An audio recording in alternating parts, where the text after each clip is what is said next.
1932 के खातियान आंदोलनकारी जयराम महतो ने एक बार फिर हुंकार भरी है। चतरा के टंडवा प्रखंड के किशनपुरा मैदान में आयोजित खतियान महाजुटान सभा का आयोजन किया गया। वहीं महतो ने सांसद और विधायकों को यहां के विस्थापित परिवारों के हक और अधिकार से कोई लेना देना नहीं है, बल्कि वो तो कॉर्पोरेट कंपनियों से उनके हकों को लुटवा रहे हैं। महतो ने चतरा के सांसद सुनील कुमार सिंह पर कंपनियों को समर्थन देने का आरोप लगाया है। उन्होंने कहा कि यहाँ के विस्थापित परिवार आज भी अपने हक अधिकार के लिए दर दर की ठोकरें खा रहे हैं।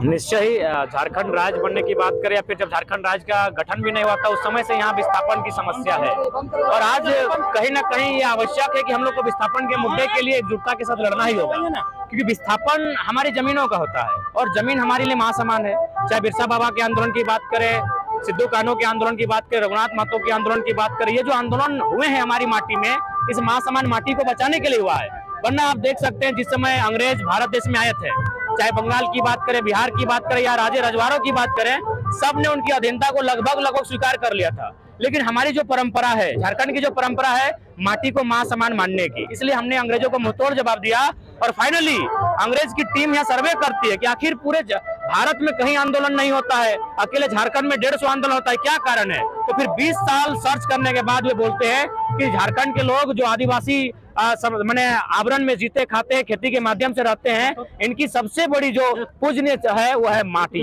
और यथा अगर आप माटी को डिस्टर्ब नहीं करेंगे तो ये लोग आपको डिस्टर्ब नहीं करेंगे। तो फाइनली अंग्रेजों ने 1908 में सीएनटी कानून बना कर दिया कि ये लोग भोले भाले लोग हैं, बहुत सरल लोग हैं, इनको भविष्य में कोई भला फुसला कर इनकी जमीनों को ना ले, इन पर अतिक्रमण ना करे, इनका दोहन शोषण ना हो, इसलिए उन्होंने 1908 में सीएनटी कानून दिया। और ये हम नहीं, आजाद भारत में भी जो देश के हमारे प्रथम राष्ट्रपति थे, यानी भारत देश के सर्वोच्च रहनुमा डॉक्टर राजेंद्र प्रसाद, उन्होंने भी कहा कि यदि छोटा नागपुर के लोग अपने अधिकारों को लेकर जागते नहीं हैं तो ये भोले भाले लोग बाहरी राज्यों का यहाँ दबदबा होगा, इनके अधिकारों को वे छीन लेंगे, खा लेंगे और फाइनली इनका दोहन और शोषण होगा और ये अपनी माटी को छोड़कर इनका विस्थापन पलायन होगा। तो इसलिए आज हमारी लड़ाई जेन्युइन है। और आज अगर बहुत सारे लोग जब लड़ते हैं हम लोग, तो झारखंड के लिए वो शब्द है नक्सली। आज हम खुले शब्द के साथ कहना चाहेंगे मीडिया के माध्यम से, अगर इस देश में अपराधी कोई है, आतंकी कोई है, नक्सली कोई है, तो संसद है जहां गलत कानून बन रहा है। एक बात बताइए, भारत का संविधान जो हमारी प्रस्तावना है, जिसे हम लोग अंग्रेजी में प्रियम्बल कहते हैं, वो स्पष्ट लिखता है हम भारत के लोग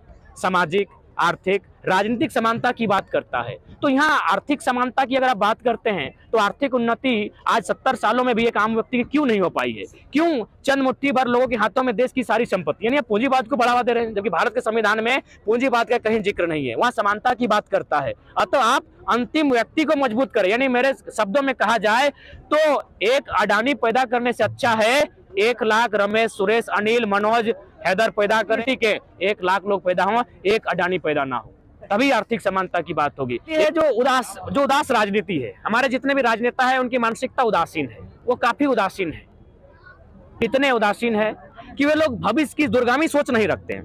पहली बात, जो भी विधानसभा के भीतर जाते हैं, जो लोग संसद के भीतर। झारखंड में 1932 की खतियानी के लिए जयराम महतो लंबे समय से आंदोलन चला रहे हैं। जयराम महतो ने सीएम हेमंत सोरेन के गढ़वा वाले खतियानी जोहार यात्रा पर हमला बोला। महतो ने कहा कि भोजपुरी अदाकारा अक्षरा सिंह को बुलकर सोरेन ने स्थानीय कलाकारों का शोषण करने का आरोप लगाया है। ऐसे में हेमंत सरकार को सामने आकर जयराम महतो के उठाए सवालों का जवाब देना चाहिए। पंजाब केसरी टीवी के लिए चतरा से अशोक तुलसियान की रिपोर्ट।